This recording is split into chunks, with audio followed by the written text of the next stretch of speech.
Deraid ang isa na namang illegal umanong pogo sa Subic Freeport Zone.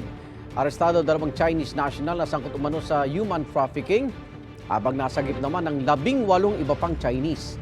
Yan ang unang balita ni June Veneracion.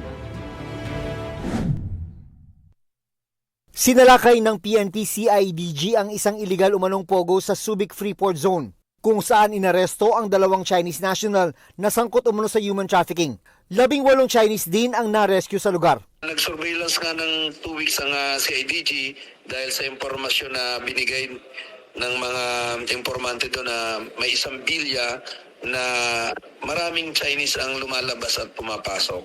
So upon confirmation na may mga Chinese talaga, nag-apply kami ng search warrant. Kabilang sa mga na-recover ay mga computer, cellphone at mga bolo. Nasa kustudiya ng CIDG sa Camp Crame ang mga suspect at ang mga na-rescue.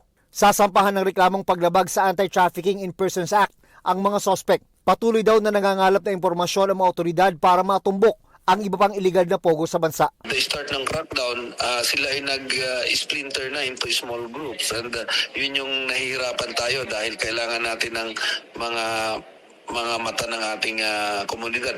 Sinusubukan pa naming kunin ang panig ng mga suspect.